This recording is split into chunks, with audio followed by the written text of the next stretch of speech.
السلام علیکم ورحمۃ اللہ وبرکاتہ۔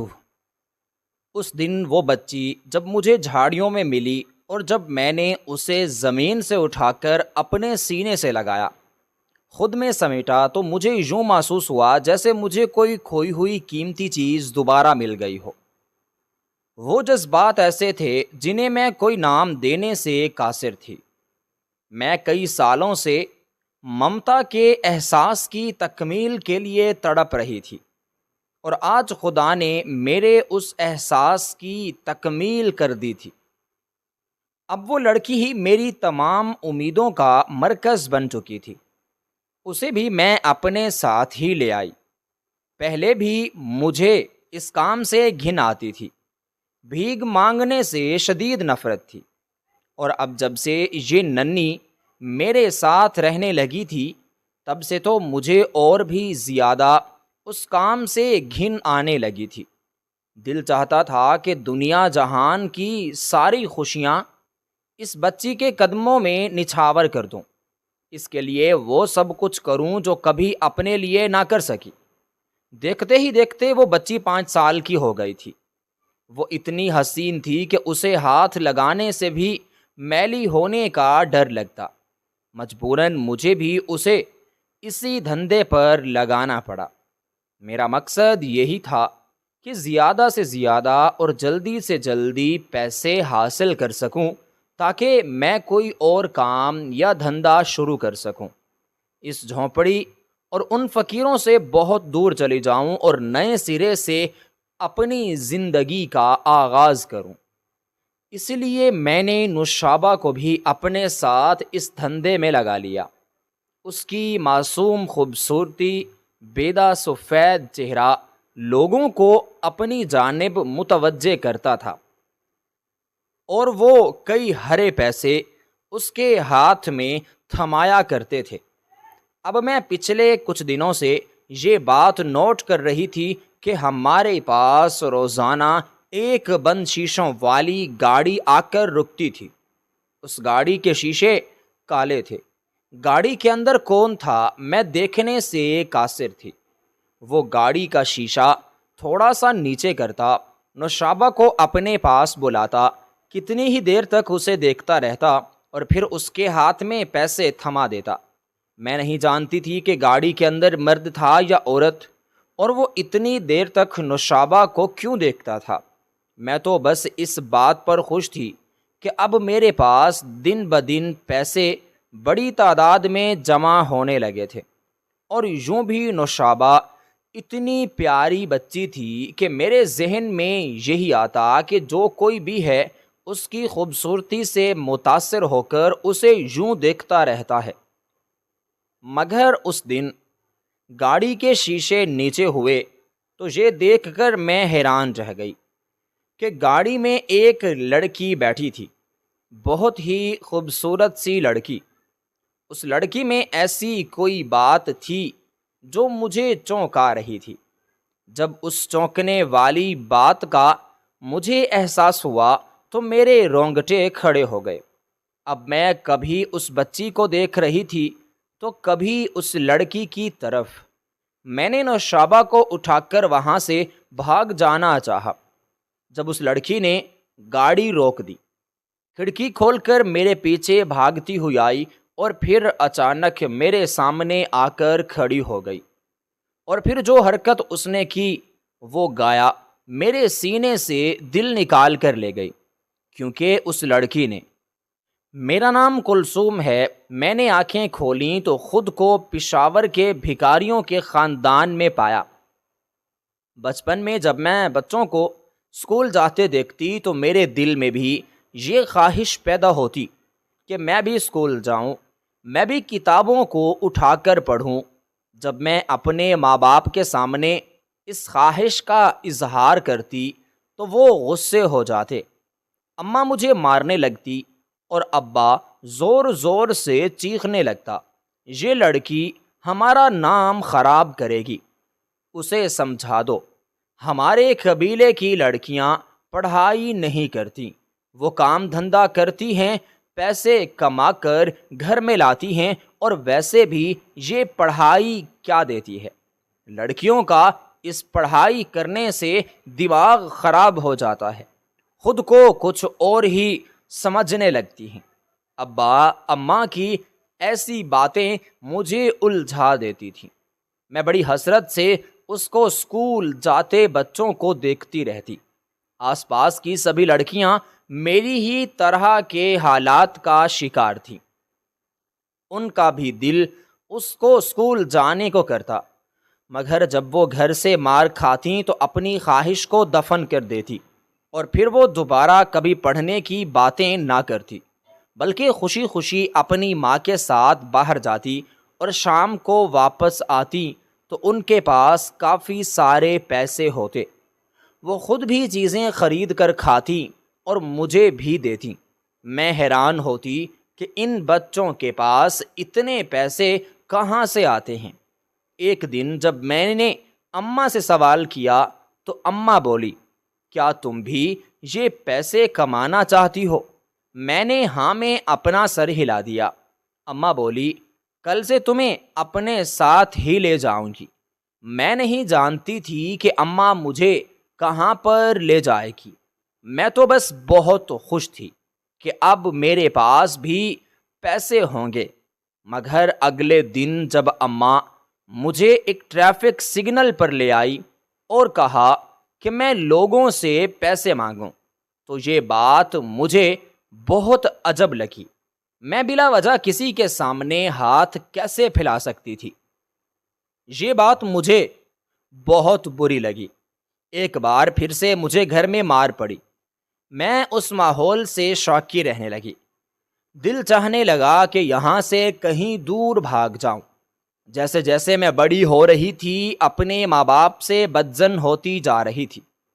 ابا ہر وقت نشے میں دھت رہتا اور اماں ہر وقت گھر سے باہر ہوتی۔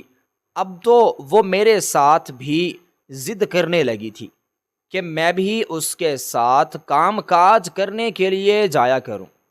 ایک دن وہ کہنے لگی، دیکھو کلثوم، محلے کی سبھی لڑکیوں نے اپنے ماں باپ کو گھر میں بٹھا دیا ہے، سارا دھندا انہوں نے سنبھالا ہوا ہے۔ اب تم بتاؤ تمہارا ہمارے ساتھ کیا ارادہ ہے؟ تم ہمیں کب سکھ دو گی؟ میرا دل چاہتا ہے کہ میں بھی گھر میں آرام سے رہوں۔ ساری زندگی تو میں نے محنت ہی کی ہے۔ میں اماں کو حیرت سے دیکھنے لگی۔ اماں، تم اسے محنت کہتی ہو؟ دوسروں کے سامنے ہاتھ پھیلانے کو، اپنی عزت نفس کو گروی رکھنے کو؟ اماں، یہ محنت نہیں بلکہ یہ تو لعنت ہے۔ اللہ پاک نے ہمیں ہاتھ پاؤں دیے ہیں، ہمیں چاہیے کہ ہم محنت کرنے سے، مزدوری کرنے سے اپنا پیٹ پالیں۔ مجھے معلوم نہیں کہ ابا دروازے کے باہر کھڑا ہماری باتیں سن رہا تھا۔ غصے میں وہ کمرے میں آیا اور چیخ کر بولا، میں نہیں جانتا یہ کس کے ساتھ بیٹھی ہے، کون ہے جو اس کا دماغ خراب کرتا ہے۔ پھر اس نے زمین سے پڑا ہوا گندا گھڑا اٹھایا اور اس بے دریغ مارنے لگا۔ تب میں سوچ میں پڑ گئی کہ آخر میرا قصور کیا ہے۔ جب اماں زبردستی مجھے بھیگ مانگنے بھیجتی اور میں روڈ پر کھڑے ہو کر لوگوں کے سامنے اپنا ہاتھ پھیلاتی تو مجھے ناقابل برداشت رویوں کا سامنا کرنا پڑتا۔ کئی لوگ مجھے غلط نظروں سے دیکھتے، کچھ غلط طریقے سے مجھے چھونے کی کوشش کرتے اور کچھ انتہائی گھٹیا حرکتیں کرتے۔ کچھ لوگ میرے ہاتھ پر خاموشی سے بھیگ رکھ دیتے اور کچھ بری طرح دھتکار دیتے۔ غرض یہ کہ میں نے طرح طرح کے لوگوں کو دیکھا تھا، مجھے چہرے پڑھنے کا ہنر آ گیا تھا۔ ایک دن کچھ لڑکوں نے مجھے بہت تنگ کیا تو میں روتے ہوئے گھر آئی۔ اماں، آج کے بعد میں بھیگ مانگنے نہیں جاؤں گی۔ تم نہیں جانتی باہر مجھے کیا کیا برداشت کرنا پڑتا ہے۔ ارے پاگل، یہی تو تمہاری عمر ہے کمانے کی۔ اماں نے کہا، اگر کوئی تمہاری خوبصورتی سے متاثر ہو کر تم سے دوستی کی بات کرتا ہے اور زیادہ پیسے دینے کا کہتا ہے تو انکار مت کیا کرو۔ اماں کی بات پر میں کٹی پھٹی آنکھوں سے اسے دیکھنے لگی تھی۔ ماں باپ تو اپنی اولاد کی عزت کرنے کے لیے اپنی جان تک کو قربان کر دیتے ہیں، اور میرے ماں باپ وہ اس بات سے بے نیاز تھے کہ ان کی جوان بیٹی پر کیا گزر رہی ہے۔ میرے لیے بھیک مانگنا بہت ہی زیادہ مشکل ہو گیا تھا، کیونکہ میری خوبصورتی، میرا گورا رنگ میرا بہت بڑا دشمن بن چکا تھا۔ لوگ مجھے مفت کا مال سمجھتے، چند پیسے میرے ہاتھ میں تھما کر وہ میرے وجود پر قابض ہو جانے کی کوشش کرتے۔ میں بڑی مشکل سے ان سے جان بچا کر بھاگتی تھی۔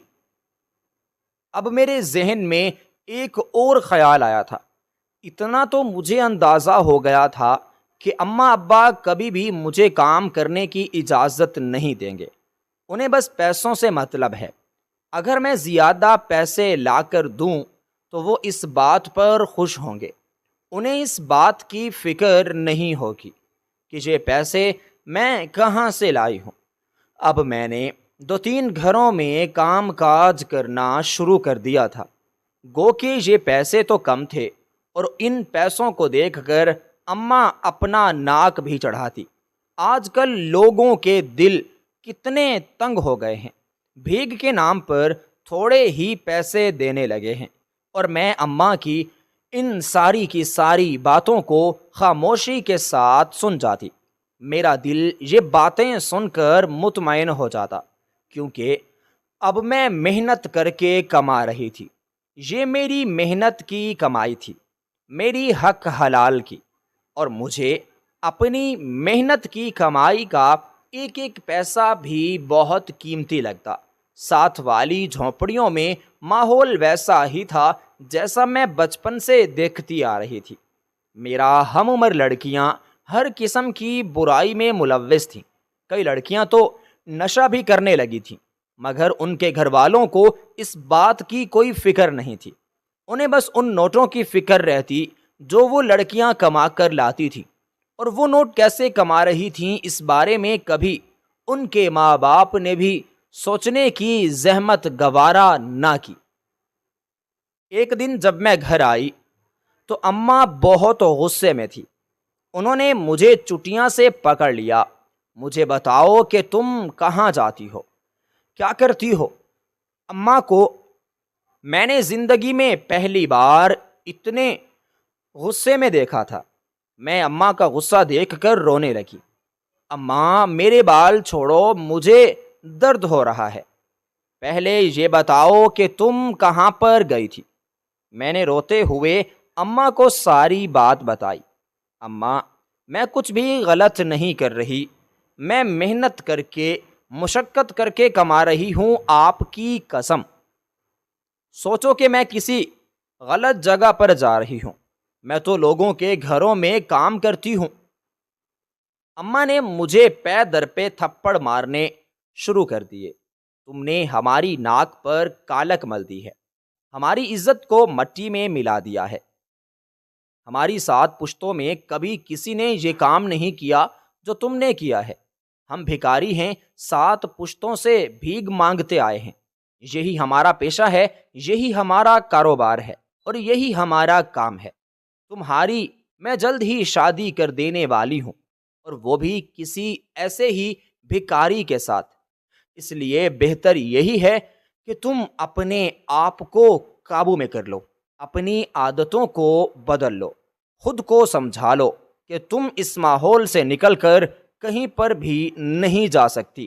آج کے بعد تم پر کہیں بھی کام کرنے کے لیے ہرگز نہیں جاؤ گی، بھیک مانگنے کے لیے سڑک پر جاؤ گی۔ اور میں یہ سوچ سوچ کر حیران ہوتی رہی کہ میں اماں جان کو یہ بات کیسے بتاؤں، بلکہ انہیں یہ بات کیسے پتہ چلی۔ تب مجھے معلوم ہوا کہ شبو نے یہ بات اماں کو بتائی تھی۔ شبو بھی اماں کی ہی خیالوں کی ہم نوا تھی، اور وہ بھی مجھے یہی سمجھاتی، بھیک مانگنے میں ہی ہماری نجات ہے۔ اتنا پیسہ صرف زبان ہلا کر مل جاتا ہے، اور کیا چاہیے، کیا ضرورت ہے خود کو کاموں میں تھکانے کی، اور میں حیرت سے اس لاپرواہ لڑکی کو دیکھتی رہ جاتی، سوچتی کہ اگر میں بھی ان لوگوں کی طرح ہی ہوتی تو شاید میری زندگی اتنی مشکل نہ ہوتی اور مجھے ان سب سے شکوہ بھی نہ ہوتا۔ اما ابا نے میرا رشتہ طے کر دیا تھا۔ 1 مہینے بعد میری سادگی سے رفیق کے ساتھ شادی ہونے والی تھی۔ رفیق جسے سب فیکا کہتے تھے، میں نے اسے آج تک نہیں دیکھا تھا۔ شبوں سے ہی سنا تھا کہ وہ دوسرے گاؤں میں رہتا ہے اور وہ بھی میری طرح اپنے پیشے سے خائف ہے۔ یہ سن کر مجھے بہت خوشی ہوئی تھی۔ شبو کہنے لگی، تم دونوں پاگل ہو مگر فیکا نہیں جانتا کہ ہمارے قبیلے میں ایسے کام کرنے والوں کو کیا سزا ملتی ہے۔ اگر تم لوگ بھیگ نہیں مانگو گے تو ٹھیکیدار تم لوگوں کے ہاتھ پاؤں توڑ کر تمہیں معذور بنا دے گا اور پھر تم لوگوں کو یہ کام کرنا ہی ہوگا۔ میں اس کی یہ باتیں سن کر خوف کے ساتھ کانپ گئی تھی، اور پھر وہ دن بھی آ گیا جب میں ایک جھونپڑی سے اٹھ کر دوسری جھونپڑی میں گئی۔ میرے شوہر بالکل ویسے ہی تھے جیسا شبو نے بتایا تھا، وہ میرے ہی ہم خیال تھے۔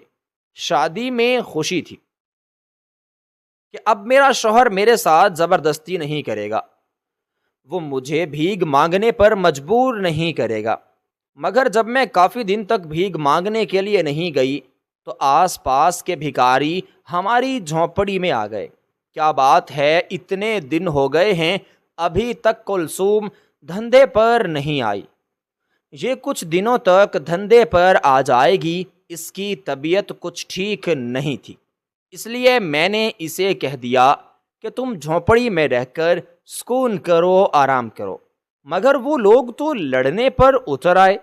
اگر یہ اس کام سے نفرت کرے گی، اگر ہم بھیگ نہیں مانگیں گی تو مجبوراً ہمیں اس کے ہاتھ پاؤں توڑنے پڑیں گے، یا پھر مجبوراً ہمیں اس کی آنکھیں نکالنی ہوں گی۔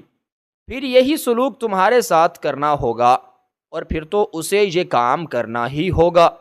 وہ لوگ خطرناک ارادوں سے میرے شوہر کی طرف بڑھے تو میں ان کے پاؤں میں پڑ گئی۔ میرے شوہر کو کچھ مت کرنا، انہیں کوئی نقصان مت پہنچانا، جیسا تم کہو گے میں ویسا کروں گی۔ میں بھیگ مانگنے کے لیے تیار ہوں۔ اور پھر اگلے ہی دن میں پھٹے پرانے کپڑے پہن کر اپنے سر کے بالوں کو الجھا کر چہرے پر جگہ جگہ کالک مل کر بھیگ مانگنے کے لیے نکلی۔ میں نے جان بوجھ کر اپنا یہ حلیہ بنایا تھا تاکہ لوگ میری ظاہری حالت دیکھ کر مجھ سے گھن کھائیں اور میری طرف غلط نظروں سے ہرگز نہ دیکھیں۔ غلط ارادوں سے میری طرف وہ لوگ ہرگز نہ بڑھیں۔ مگر یہ بات میں تو بھول ہی گئی تھی کہ اس معاشرے میں ایک مرد کا طبقہ ایسا بھی ہے جسے اس بات سے کسی قسم کا کوئی فرق وغیرہ نہیں پڑتا ہے کہ عورت دیکھنے میں کیسی ہے، خوبصورت ہے، صاف ستھری ہے یا گندی۔ اسے بس اس بات سے غرض ہوتی ہے کہ اس کے سامنے کھڑی عورت زندہ بھی ہے یا مردہ۔ میں ایسے مردوں سے بہت ہی نفرت کرتی تھی۔ زندگی اسی طرح سے گزرتی چلی جا رہی تھی۔ میں سوچ رہی تھی کہ اگر میری اولاد ہو جاتی تو میری زندگی کتنی خوبصورت ہو جاتی، زندگی میں رنگ ہی رنگ ہوتے۔ شاید اب مجھے اپنے آپ سے اتنی نفرت نہ محسوس ہوتی۔ کئی بار اپنے شوہر سے کہا کہ یہاں سے بھاگ کر چلے جاتے ہیں، ہم مزدوری کر لیں گے، لوگوں کے گھروں میں کام کاج کر لیں گے، کچھ بھی کر لیں گے، مگر یہ کام نہیں کریں گے۔ تب میرے شوہر مجھے آنسو بھری آنکھوں سے دیکھنے لگتے۔ ہمارے نصیب میں یہی ہے کلثوم، ہم اپنے نصیب سے بھاگ کر کہیں پر بھی نہیں جا سکتے۔ جہاں بھی جائیں گے یہ لوگ وہاں پر پہنچ ہی جائیں گے اور پھر ہمیں ایسے ہی سنگین تر سزا دیں گے کہ آنے والے نظریں بھی اس سزا کے بارے میں سن کے تڑپ اٹھیں گی۔ دن مہینوں میں، مہینے سالوں میں بدلتے چلے جا رہے تھے۔ اب ہماری شادی کو 5 سال کا عرصہ بھی بیت گیا تھا۔ ایک دن میرے شوہر بھی حسب معمول بھیگ مانگنے کے لیے گئے ہوئے تھے، جب ایک دم سے ایک بچہ روڈ کے درمیان آ گیا۔ دوسری طرف سے گاڑی تیز رفتاری کے ساتھ آ رہی تھی۔ میرے شوہر بھاگتے ہوئے بچے کو بچانے کے لیے گئے۔ بچہ تو بچ گیا، مگر وہ خود گاڑی کے نیچے آ گئے اور اسی وقت ان کی موت واقع ہو گئی۔ میں ایک بار پھر سے اپنے ماں باپ کی دہلیز پر آ گئی تھی۔ اب میں پہلے سے بھی زیادہ دکھی رہنے لگی تھی، کیونکہ اب میرے لیے زندگی میں کوئی روشنی کی کرن باقی نہیں رہی تھی۔ اپنے شوہر سے مجھے جتنی محبت تھی، ویسی محبت میں زندگی میں کبھی کسی سے نہیں کر سکتی تھی۔ میری ماں نے بہت مجھے کہا کہ تم دوسری شادی کر لو، مگر میں نے ان کی بات ہرگز نہ مانی۔ بھلا میں کیسے یہ سب کچھ گوارا کر لیتی کہ رفیق کے علاوہ کوئی اور مجھ پر اپنا تسلط جمائے۔ یکے بعد دیگرے اماں ابا بھی اس دنیا سے رخصت ہو گئے۔ ابا کو نشے کی کثرت نے موت کے دہانے پر پہنچا دیا اور اماں کو پھیپھڑوں کے مرض نے۔ میرے پاس اتنے سارے پیسے نہیں تھے کہ میں اماں کا علاج کروا سکتی۔ اماں اس تکلیف سے تڑپتے تڑپتے اپنی جان دے گئیں اور اب میں اس جھونپڑی میں اکیلی رہنے لگی۔ میرے دل میں یہ خواہش پیدا ہوتی تھی کہ کاش میری اولاد ہوتی تو مجھے جینے کا سہارا مل جاتا، میری زندگی اتنی بے رنگ نہ ہوتی۔ اور پھر نوشابہ میری زندگی میں آئی۔ اس دن بھی میں حسب معمول بھیگ مانگنے کے لیے جا رہی تھی، جب راستے میں جھاڑیوں سے کسی بچے کے رونے کی آواز سنائی دی۔ میں فوراً ان جھاڑیوں کے پاس گئی تو دیکھا ایک چھوٹی سی بچی کمبل میں لپٹی ہوئی بری طرح سے روئے چلی جا رہی تھی۔ میں نے ادھر ادھر نگاہ دوڑائی، میری طرف کوئی بھی متوجہ نہیں تھا۔ میں نے جلدی سے بچی کو اٹھایا، اس کو خود میں سمیٹا اور گھر لے آئی۔ اس کے لیے میں نے دودھ کا انتظام کیا اور پھر بازار سے اس کے لیے چھوٹے چھوٹے کپڑے بھی لے کر آئی۔ میں پہلی بار کسی کے لیے کچھ خرید رہی تھی، اس لیے مجھے بہت عجیب سا احساس بھی ہو رہا تھا، ورنہ آج تک تو میں نے ہمیشہ دوسروں کی اترن ہی پہنی تھی، کبھی کوئی چیز خرید کر نہیں پہنی تھی۔ اب میرے لیے وہ بچی ہی سب سے بڑھ کر ہو گئی تھی۔ میں اس سے بہت پیار کرتی تھی، ہر وقت اسے سنبھال سنبھال کر رکھتی۔ اکثر دل میں سوچتی کہ یہ بچی ہے کون تھا وہ سنگ دل انسان جو اتنی پھول سی پری جیسی بچی کو ان جھاڑیوں میں پھینک کر چلا گیا۔ کیا اس کا ایک بار بھی دل نہیں کانپا؟ اس بچی کے ساتھ اتنا درندوں والا سلوک کرتے ہوئے، مگر پھر یہ سوچ کر میں خوش ہوتی کہ خدا نے میرے لیے میری ساری تکلیفوں کا انعام بھیجا ہے۔ اسے دیکھ کر میں اپنے سارے دکھ درد بھول جاتی تھی۔ زندگی معمول کے مطابق گزرنے لگی تھی۔ اب میں نے اس بچی کو ایک پل کے لیے بھی کبھی خود سے الگ تلگ نہیں کیا تھا۔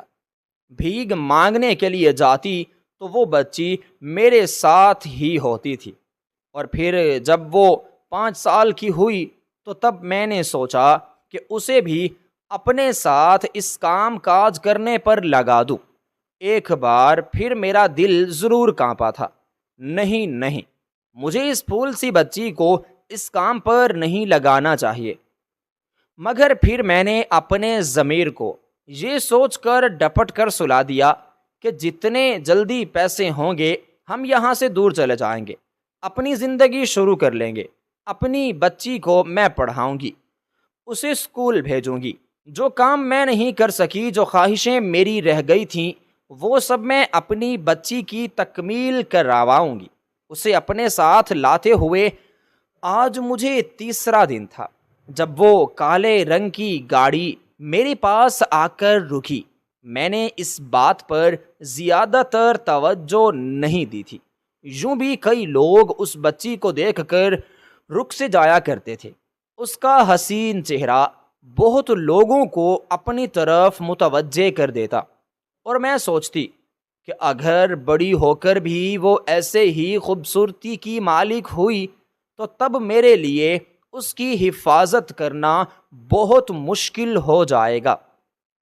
میں ایک اکیلی کمزور عورت اس ہیرے کی کیسے حفاظت کروں گی؟ اور اوپر سے اس پر اسرار گاڑی والے نے بھی مجھے خوف زدہ کرنا شروع کر دیا تھا۔ اب میں اپنی جگہ بدل کر کھڑی ہو گئی۔ 2 دن تک وہ گاڑی پر نہیں آئی تو میں مطمئن ہو گئی، اور اب وہ گاڑی والا ہم تک نہیں پہنچ سکتا۔ مگر تیسرے دن جب وہ گاڑی عین میرے سامنے آ کر رکی، میں ایک بار پھر کانپ گئی، کیونکہ اس گاڑی سے ایک لڑکی اتر کر نیچے آئی۔ اس کے چہرے کو دیکھ کر میرا سانس رک گیا۔ میں نے نوشابہ کو خود میں سمیٹا اور وہاں سے بھاگنے لگی تو وہ لڑکی بھی ہمارے پیچھے پیچھے آنے لگی۔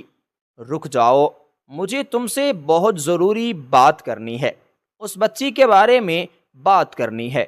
دیکھو، مجھے اندازہ ہو گیا ہے کہ یہ تمہاری بچی نہیں ہے، اس لیے بہتر یہی ہے کہ میری بات غور سے سن لو۔ اگر تم میری بات نہیں سنو گی تو میں پولیس کو بلا لوں گی، تم پر اغوا کا مقدمہ درج کروا دوں گی۔ اس کی یہ باتیں سن کر میں تھر تھر کانپ رہی تھی، مگر اب میں وہاں رکنے کی غلطی ہرگز نہیں کر سکتی تھی۔ وہ میرے سامنے آ کر کھڑی ہو گئی۔ میں نے اسے زور کا دھکا دیا، لڑکی تو ایک طرف گر گئی تو میں بھاگتے بھاگتے اپنے جھونپڑے میں آ کر دم لیا۔ مجھے ایسا لگ رہا تھا جیسے وہ کوئی عفریت تھی جو نوشابہ کو مجھ سے چھین کر لے جانے والی تھی۔ میں نے نوشابہ کا چہرہ ایک بار پھر سے غور سے دیکھا۔ میرا دل جیسے مٹھی میں آ گیا تھا۔ نہیں، ایسا نہیں ہو سکتا، تقدیر میرے ساتھ ایسا مذاق نہیں کر سکتی۔ مجھے اس بچی سے بہت محبت ہو گئی ہے، یہ میرے لیے سگی اولاد سے بھی بڑھ کر ہے۔ میں اسے اب خود سے الگ نہیں کر سکتی۔ مجھے یہاں سے کہیں دور جانا ہوگا۔ کل ہوتے ہی میں یہ جھونپڑی چھوڑ کر چلے جاؤں گی۔ میں اپنے کپڑے اور نوشابہ کا چھوٹا موٹا سا سامان سمیٹنے لگی۔ یوں بھی اس جھونپڑی میں ہمارا زیادہ سامان تو تھا نہیں، چند ایک کپڑے اور نوشابہ کے کھلونے ہی تھے۔ میں نے جھونپڑی کے دروازے کو اندر سے بند کر دیا تھا، اور اس دروازے کی پرانی سی لکڑی ابا کو کہیں سے سستے داموں مل گئی تھی، اور ابا نے اس کا دروازہ بنا لیا تھا۔ یوں ہماری سردی سے بچت ہونے لگی تھی۔ یہ دروازہ ٹوٹا پھوٹا پرانا تھا۔ اگر کوئی زبردستی گھر میں گھسنے کی کوشش کرتا تو وہ اس میں ضرور کامیاب ہو سکتا تھا۔ اس وقت مجھے اس عارضی دروازے کو دیکھ کر خوف کا احساس ہو رہا تھا۔ آدھی رات تک میں طرح طرح کے خیالوں میں کھوئی رہی، یہی سوچتی رہی کہ نوشابہ کو لے کر کہاں جاؤں۔ جب دروازے پر دستک ہونے لگی، میں اچھل کر کھڑی ہو گئی۔ میری زبان بالکل گنگ ہو گئی تھی، مجھ میں بولنے کی سکت نہیں رہی تھی۔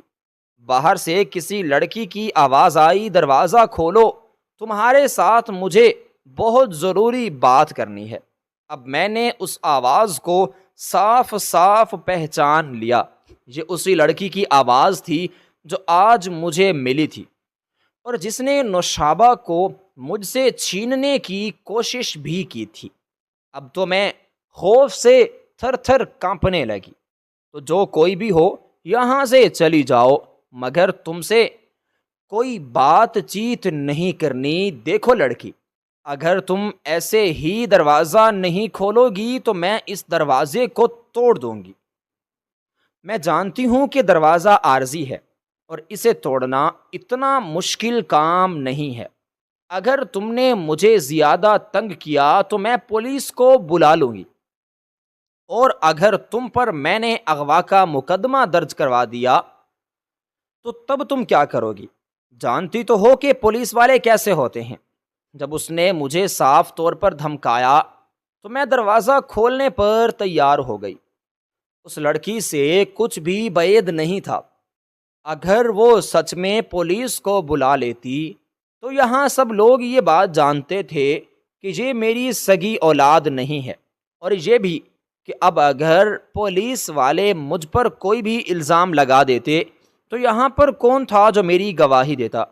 سب لوگ یہی سمجھتے ہیں کہ میں نے اس بچی کو اغوا کیا ہے، اور اب میرے پاس دوسرا کوئی راستہ نہیں رہا تھا کہ میں اس لڑکی کی بات کو سن لوں۔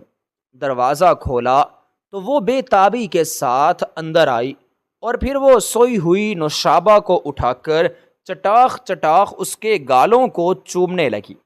کبھی اس کا سر چوم رہی تھی، کبھی اس کے بال، کبھی اس کے ہاتھ۔ اس لڑکی کی آنکھیں نم تھیں، آنکھوں سے زاروں قطار آنسو بہ رہے تھے۔ کتنی دیر تک یہ منظر برداشت کرتی رہی، مگر پھر میری ہمت جواب دے گئی، تو تم جو کوئی بھی ہو، مجھے تمہارے بارے میں جاننے میں کچھ بھی دلچسپی نہیں ہے۔ تو مجھے یہ بتاؤ کہ تم یہاں پر کیوں آئی ہو، اور مجھے تم کیوں دھمکا رہی ہو؟ مجھے نیند آ رہی ہے، تم اپنی بات کرو اور یہاں سے جاؤ۔ اب وہ مجھے گہری نظروں سے دیکھنے لگی۔ دیکھو، میں جانتی ہوں کہ یہ تمہاری سگی بیٹی نہیں ہے۔ تمہارے شوہر کو فوت ہوئے کتنا عرصہ گزر چکا ہے، اور محلے والوں نے بھی مجھے اس بات کی تصدیق کی ہے کہ یہ تمہاری سگی اولاد نہیں ہے، بلکہ بقول تمہارے تم نے اسے جھاڑیوں کے پاس سے اٹھایا تھا۔ کیا میں سچ کہہ رہی ہوں؟ اب میں تھوک نکل کر اسے دیکھنے لگی۔ یہ ساری کی ساری باتیں وہ کیوں جاننا چاہتی تھی؟ اس کا رشتہ کیا تھا نوشابہ کے ساتھ؟ مجھے اندازہ ہو گیا کہ وہ اپنا سارا کام پورا کر کے یہاں پر چلی آئی ہے۔ محلے والوں سے اس نے تصدیق کی ہوگی، اور یہ بات تو سب لوگ ہی جانتے تھے کہ نوشابہ میرے پاس کیسے آئی۔ کسی نے بھی اسے بتا دی ہوگی۔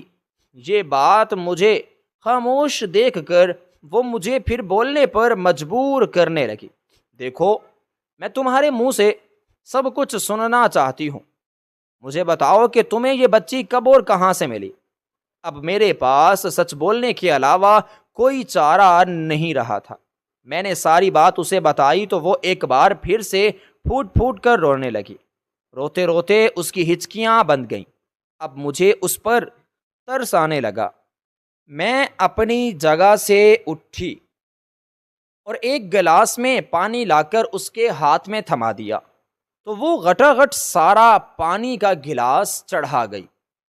تمہارا نوشابہ کے ساتھ کیا رشتہ ہے، اور تم اس کے بارے میں کیوں جاننا چاہتی ہو؟ دیکھو، اگر تمہارا اس کے ساتھ کوئی تعلق ہے، کوئی واسطہ ہے بھی، تو اس بات کو تم بھول جاؤ، کیونکہ اب اسے میں نے اپنی بیٹی بنا کر پالا پوسا اور اسے جوان کیا، اور یہ بھی مجھے اپنی ماں ہی سمجھتی ہے۔ اب اگر تم نے اسے کچھ بھی کہا تو میری بچی بری طرح سے خوف زدہ ہو جائے گی۔ وہ سچ میں اور جھوٹ میں بالکل فرق نہیں کر پائے گی۔ وہ بھی خاموش نظروں سے نوشابہ کو دیکھنے لگی۔ کہنے لگی، کیا تم میری کہانی سننا چاہتی ہو؟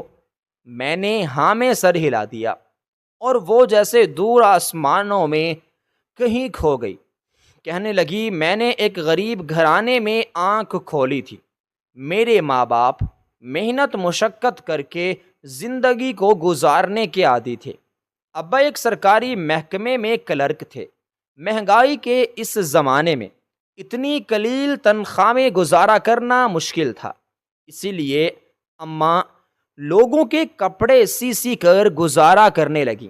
اماں کو محنت کرنے میں کبھی بھی شرمندگی محسوس نہ ہوتی تھی، اور ہم بہنیں بھی اماں جیسی طبیعت لے کر اس دنیا میں آئی تھیں۔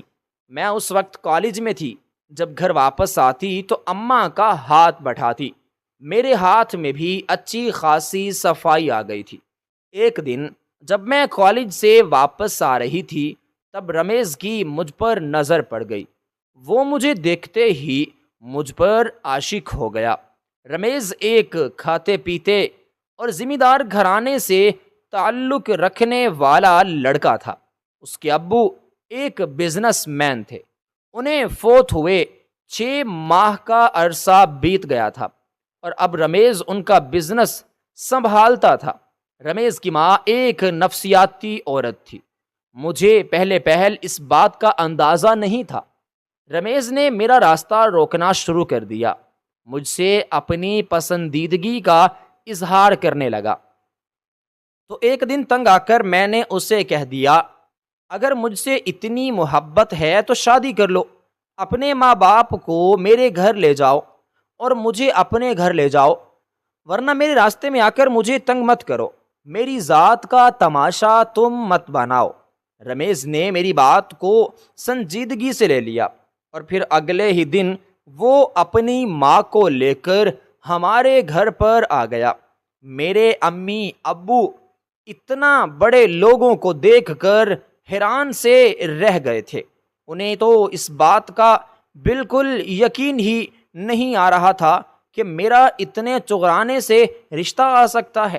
جب میں اپنی ساس سے پہلی بار ملی تو وہ مجھے عجیب سی لگی۔ ان کا دیکھنے کا انداز مجھے بہت بھلا لگا۔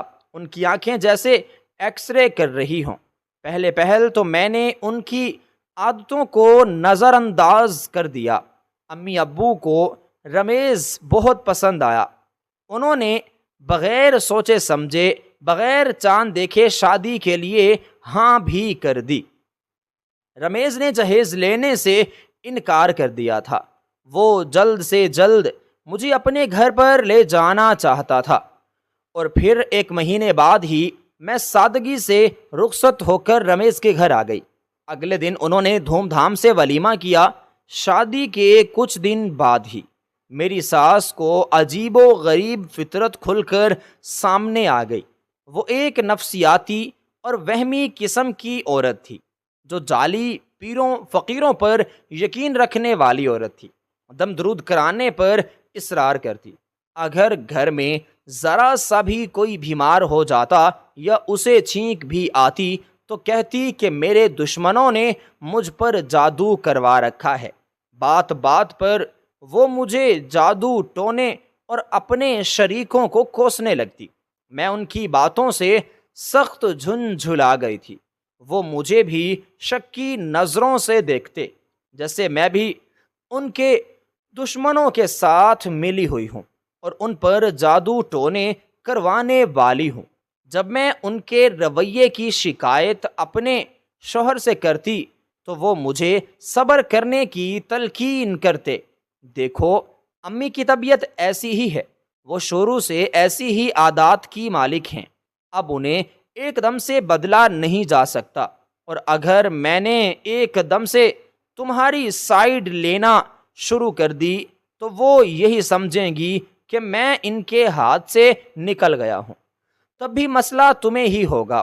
وہ تم سے ضد باندھ لیں گی۔ اب تمہاری طبیعت بھی خراب رہنے لگی تھی اور میری ساس ہر وقت میرے پاس ہی منڈلاتی رہتی تھیں، کہتی اس حالت میں تمہیں بالکل بھی ایسا ویسا کچھ بھی نہیں کرنا چاہیے، یوں نہیں بولنا چاہیے، یہاں پر ہرگز کسی صورت نہیں جانا چاہیے، وہاں مت جاؤ، ایسے مت بیٹھو۔ ان کی باتیں سن سن کر میں تو تنگ آ گئی۔ مجھے ایسے لگ رہا تھا جیسے مجھے خوشخبری نہیں ملی بلکہ کوئی سزا مل گئی ہے۔ میری ساس ہر وقت مجھے کسی نہ کسی بات پر تنگ کرتی ہی رہتی تھی۔ جب کبھی وہ مجھے اپنے کسی نام نہاد پیر کے پاس لے جانے کی بات کرتی تو رمیز درمیان میں بول پڑتے، امی آپ نے جو کرنا ہے، جہاں جانا ہے جائیں، آپ سویرا کو ان سب میں شامل نہ کریں۔ تب میری ساس کو مجھ پر سخت غصہ آیا اور ایک دن وہ مجھ سے رازداری سے کہنے لگی، تمہارے پیر بہت پہنچے ہوئے ہیں۔ میں حیرت سے انہیں دیکھنے لگی۔ میرے تو کوئی پیر نہیں ہیں، آپ کس کی بات کر رہی ہیں؟ کہنے لگی، ارے تمہارا کوئی پیر نہیں ہے، اور پھر تم نے کہاں سے تعویذ کروایا میرے بیٹے پر؟ اسے کیسے قابو کیا؟ ان کی یہ باتیں سن کر میں تو بہت روئی تھی۔ وہ جیسی خود تھیں دوسروں کو بھی اپنے جیسا ہی سمجھتی تھیں۔ دن اسی طرح سے بیتتے چلے جا رہے تھے۔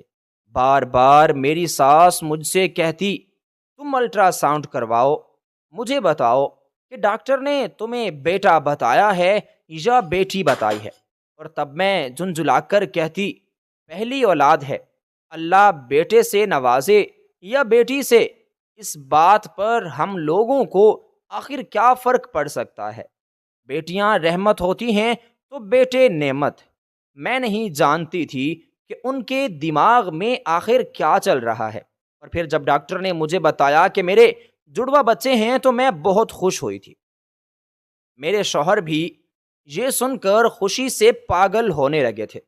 وہ اس دن کا انتظار کرنے لگے تھے کہ کب ہماری گود میں ہمارے بچے آئیں گے۔ ایک دن میرے شوہر کہنے لگے، مجھے کچھ دن کے لیے اپنے بزنس کے سلسلے میں بیرون ملک جانا پڑ رہا ہے، تم بالکل بھی فکر مت کرنا، اپنا اور میرے بچوں کا لازمی خیال رکھنا، امی یہاں پر ہیں، تمہیں کسی چیز کی فکر کرنے کی ضرورت نہیں۔ مگر جانے کیوں یہ بات سن کر میرا دل ہولنے لگا تھا۔ میری بات سنیں، ڈاکٹر نے مجھے بتایا ہے کہ 25 کو میرا آپریشن ہوگا، تب آپ کو میرے پاس یہاں موجود ہونا چاہیے۔ رمیز کہنے لگے، ارے میں بھی یہی سب چاہتا ہوں کہ اس وقت میں تمہارے پاس ہی موجود ہوں، لیکن اگر میرا کام تب تک مکمل نہیں ہوا تو مجھے تب تک باہر ہی رہنا پڑے گا، اور جیسے ہی کام ختم ہوگا میں پہلی فرصت میں ہی یہاں پر آ جاؤں گا۔ تمہیں کسی قسم کی کوئی تکلیف اذیت نہیں ہوگی، پریشان مت ہو۔ ماں تم سے بہت محبت کرتی ہیں، کبھی کبھی وہ تمہارے ساتھ زیادتی کر جاتی ہیں، یہ بات میں مانتا ہوں، مگر وہ دل سے تمہیں بہت چاہتی ہیں، کیونکہ تم اس نسل کو آگے بڑھانے والی ہو۔ وہ تمہارے ساتھ کبھی بھی کچھ بھی غلط نہیں کریں گی۔ وہ مجھے بہت سارے دلائل سے تسلیاں دے کر چلے گئے تھے، اور پھر وہ دن بھی آ گیا جب میرا آپریشن تھا۔ میں بار بار اپنے شوہر کو کال کرتی رہی، انہیں واپس آنے کو بھی میں بار بار کہتی رہی، مگر وہ میٹنگ میں مصروف ہو کے رہ گئے تھے۔ انہوں نے میری کال ہی نہیں اٹھائی، اور پھر مجھے آپریشن تھیٹر میں لے جایا گیا۔ پتہ نہیں کیوں مجھے بہت ڈر لگ رہا تھا، جیسے کوئی انہونی ہونے والی ہے۔ میں نے پھر زندگی اور موت کے درمیان جنگ لڑ کر 2 جڑوا بچوں کو جنم دیا تھا، اور پھر طمانینت سے اپنی آنکھیں بھی موند لیں۔ جب میری آنکھ کھلی تو میری ساس میرے پاس بیٹھی تھی، میرا ایک بچہ ان کی گود میں تھا۔ میں نے کمرے میں ادھر ادھر نظریں دوڑائیں، مگر مجھے اپنی مطلوبہ چیز نظر نہیں آ رہی تھی۔ میں نے دوسرے بچے کا سوال کیا تو پہلے تو ان کے چہرے کا رنگ بدل گیا، پھر کہنے لگیں، تمہاری بیٹی بھی تھی، وہ مردہ حالت میں تھی، اسے دفنانے کے لیے قبرستان میں لے گئے ہیں۔ یہ سن کر جیسے مجھ پر پہاڑ ٹوٹ پڑا تھا۔ ایسا کیسے ہو سکتا ہے؟ میری آنکھوں سے یہ بات سن کر آنسو بہہ رہے تھے، مگر میری ساس تو بالکل نارمل تھیں۔ وہ اپنے پوتے سے بہت پیار کر رہی تھیں۔ مجھے روتا ہوا دیکھ کر ایک نرس دوڑ کر میرے پاس آئی، کہنے لگی، آپ کی ساس تو بہت ظالم عورت ہے۔ میں نے انہیں سمجھانے کی بہت کوشش کی، مگر انہوں نے میری ایک بھی نہ سنی۔ میں نرس کو حیران نظروں سے دیکھنے لگی۔ تم کیا کہہ رہی ہو؟ مجھے تمہاری کوئی بھی بات سمجھ میں نہیں آ رہی۔ نرس کہنے لگی کہ آپ کی ایک بیٹی اور ایک بیٹا پیدا ہوا تھا۔ آپ کی ساس نے بیٹی کو باہر پھینکوا دیا۔ میں نے انہیں کہا بھی کہ مجھے دے دیں، میں اسے پال لوں گی، مگر وہ کہنے لگی کہ اچھا ہے، اسے جنگل میں جنگلی جانور کھا جائیں گے تو میرے بیٹے کے سر سے نحوست بھی ٹل جائے گی۔ یہ میرے بیٹے کو لاد نہیں بلکہ یہ اس کی دشمن ہے، ایک بلا ہے جو اس کی زندگی کی خوشیوں کو کھا جائے گی۔ میں نے انہیں بہت سمجھانے کی کوشش کی مگر انہوں نے میری ایک نہیں مانی۔ میں پھٹی پھٹی آنکھوں سے اپنی ساس کو دیکھ رہی تھی۔ مجھے ان سے ایسی حرکت کی توقع بالکل بھی نہیں تھی۔ میں روتے ہوئے اپنی شوہر کو یہ بات بتائی تو وہ بھی بے یقین ہو کے رہ گئے۔ وہ بھی اپنی ماں سے استفسار کرنے لگے، امی، آپ نے میری پھول سی بیٹی کو کیسے جنگل میں لے جا کر پھینک دیا؟ ارے بیٹا، مجھے پیر صاحب نے بتایا تھا کہ وہ منحوس ہے، اگر تمہاری بیٹی پیدا ہوئی تو وہ تمہاری زندگی کی ساری خوشیوں کو کھا جائے گی، بس اسی لیے میں نے اسے پھینک دیا۔ اب ہمیں یقین ہو گیا تھا کہ میری ساس پاگل ہو چکی ہیں۔ میرے شوہر نے ان کا علاج کروانے کی بہت کوشش کی تو وہ ہتھے سے بھی اکھڑ گئے۔ تم لوگ مجھے پاگل کہہ رہے ہو۔ اب ان پر پاگل پن کے دورے بھی تو پڑنے لگے تھے۔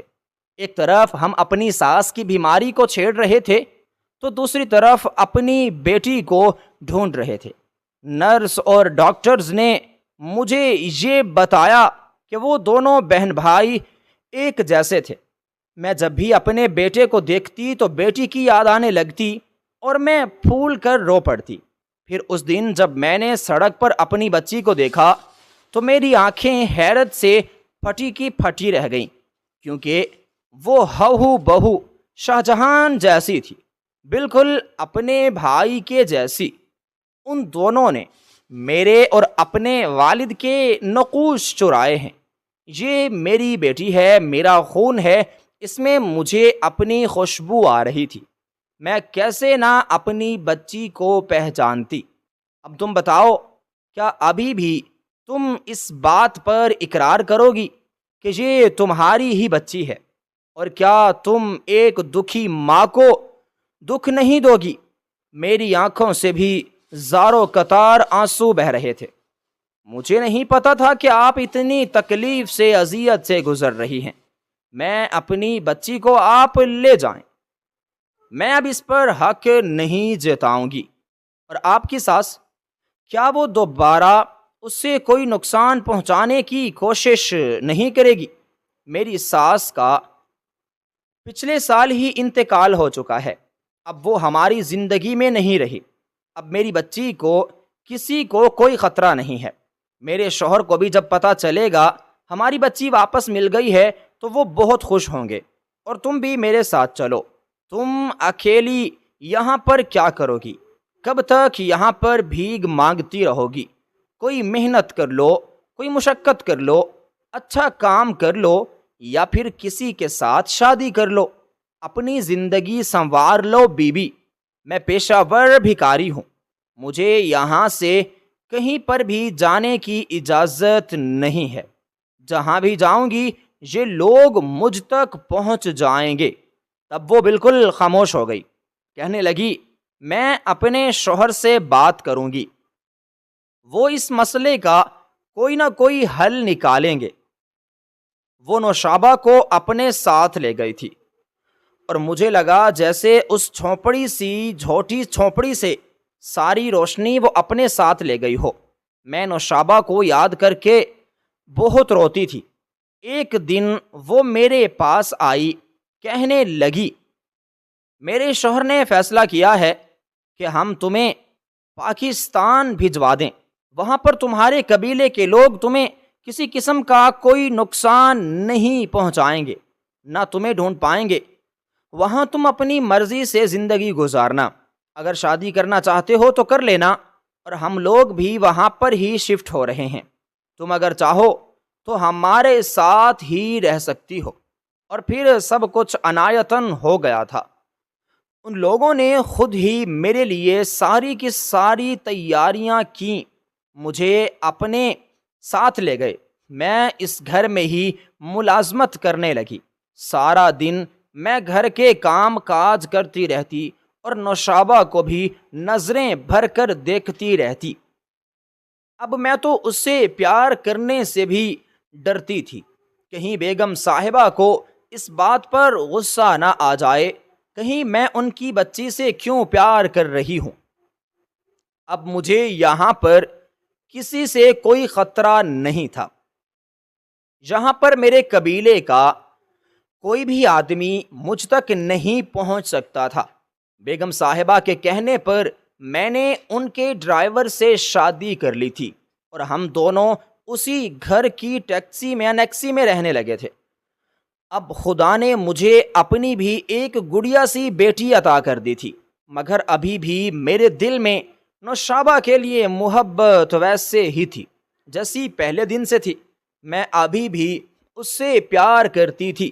اور پھر ایک دم سے بے اختیار بیگم صاحبہ کو دیکھنے لگتی کہ کہیں وہ مجھے دیکھ تو نہیں رہی، کہ انہیں غصہ تو نہیں آ رہا. اور وہ میری بے اختیاری پر ہنس پڑتی. کہتی تم بہت جلی ہو. میں تو اپنی بچی کو پیار کرنے سے کیوں روکوں گی؟ اتنے سال تک تم نے اسے اپنے پاس سنبھال کے رکھا.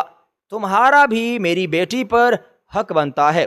اور میں پھر نوشابہ کو خود میں بھینچ لیتی اور ابھی بھی حیران نظروں سے مجھے دیکھتی اور سوال کرتی کہ اب میں آپ کے پاس کیوں نہیں سوتی؟